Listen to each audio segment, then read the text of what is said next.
जंगल में शांति और सौंदर्य का साम्राज्य था। घने वृक्षों की छांव में सूरज की किरणें मध्यम रूप से छनकर नीचे गिर रही थीं।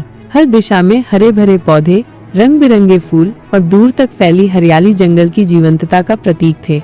एक ताकतवर बाघ, जिसका शरीर मजबूत और मांसल था, धीरे धीरे जंगल में अपनी राह पर चल रहा था। उसकी सुनहरी आंखें शांत थीं और उसके पैरों की हर हलचल के साथ जंगल की धड़कन गूंज रही थी। यह बाघ अपनी प्राकृतिक दुनिया में पूर्ण रूप से समाहित था, जहां हवा में ताजगी और मिट्टी की गंध में एक विशेष प्रकार का आनंद था।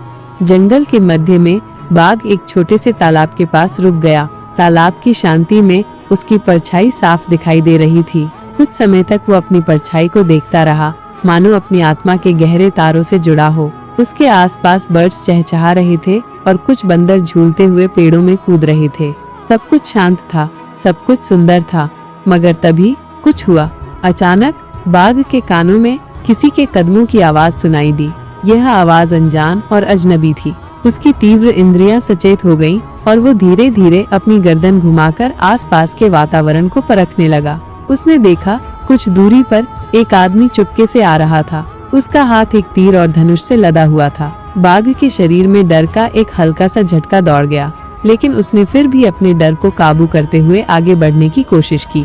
आदमी ने धीरे धीरे बाघ की ओर कदम बढ़ाए और कुछ ही पल में उसने बाघ को पकड़ने के लिए एक फंदा डाला। बाघ ने अपनी पूरी ताकत से निकलने की कोशिश की, लेकिन वो फंदे में बुरी तरह फंस चुका था। उसके मन में जो भय था, वो अब वास्तविकता बन चुका था। उसकी स्वतंत्रता, उसका जंगल, सब कुछ अब एक बंदीगिरी में बदल चुका था। उसके दिल में उदासी और पीड़ा थी।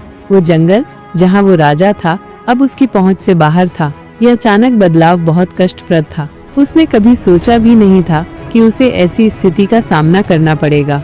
बाघ के दिल में एक सवाल गूंज रहा था, क्या मैं फिर कभी अपनी धरती पर स्वतंत्र रूप से चल पाऊंगा? ये कहानी सिर्फ एक बाघ की नहीं, बल्कि सभी वन्य जीवों की है। हमें समझना होगा कि हमारे द्वारा किए गए कार्यों का प्रकृति पर गहरा असर पड़ता है। जब हम जंगलों को नष्ट करते हैं, जानवरों का शिकार करते हैं, तो हम उनके अस्तित्व को खतरे में डालते हैं। ये समय है जब हमें वन्य जीवन के संरक्षण के प्रति अपनी जिम्मेदारी को समझना होगा। प्रकृति और मनुष्य के बीच संतुलन बनाए रखना ही इस सुंदर दुनिया को सुरक्षित रखने का रास्ता है। हमें अपने कार्यों में समझदारी दिखानी होगी और अपनी आने वाली पीढ़ियों को भी ये सिखाना होगा कि जंगल और उसकी कीमत को समझें।